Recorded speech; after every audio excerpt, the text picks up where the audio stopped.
একজন অযোগ্য ব্যক্তিকে যদি আপনি বসিয়ে দেন তো স্বাভাবিকভাবেই হবে। ওর যদি দায়িত্ব থাকতো, তার যদি মনে হতো সে মন্ত্রী আছে, তাহলে সে যেত। একদম দায়িত্বহীন জ্ঞানহীন ব্যক্তিকে বসিয়ে দিলে এরকম হয়, ইমিডিয়েট তাকে পদত্যাগ করা উচিত। আর যদি পদত্যাগ না করে তো মুখ্যমন্ত্রীর দায়িত্ব হচ্ছে এরকম অযোগ্য ব্যক্তির পদত্যাগ চেয়ে নেওয়া উচিত এবং তাকে নৈতিক দায়িত্ব নিয়ে ছেড়ে দেওয়া উচিত। তারপর আমি প্রথমেই যারা সেখানে নিহত হয়েছে তার পরিবারকে আমি বলবো কি ভগবানের কাছে কি ভগবান ওনাদেরকে শক্তি দিক এবং তাদেরকে যে এই যে কষ্টে দুঃখের পরিস্থিতি তাদের সহ্য শক্তিটা আরও বাড়াক এবং যারা আমাদেরকে ছেড়ে চলে গেছে তাদের আমি আত্মার শান্তি কামনা করি। এটা কি আছে, এই ঘটনা যে বারে বারে ঘটছে, বারে বারে কেন ঘটছে?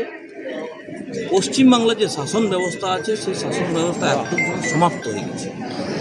সে ইলেকট্রিক বিভাগ হোক কিংবা মিউনিসিপ্যালিটির কোনো প্রশাসনিক বিভাগ হোক কিংবা দমকল হোক, পুরো টোটাল রাজনীতি করতে করতে এমন একটা পরিস্থিতি করেছেন কি একদম 46 সালের যে পরিস্থিতি ছিল পশ্চিমবাংলা কিংবা তৎকালীন যে ভারতবর্ষে, সেই পরিস্থিতিতে উনি এনে পৌঁছে দিয়েছেন। সেই জন্য দুর্ভাগ্যজনক, ওর মুখে কোনো কথাই আর শোভা পায় না, আর কেউ বিশ্বাসও করে না তাকে।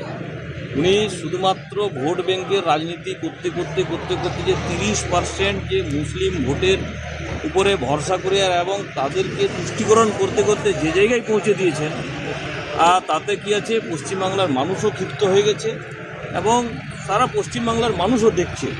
তো সেই জন্যে দ্বিচারিতা বেশি দিন চলবে না, আর সেটা ওনার এই যতটুকু ভাষণবাজি চলবে মে মাস পর্যন্ত।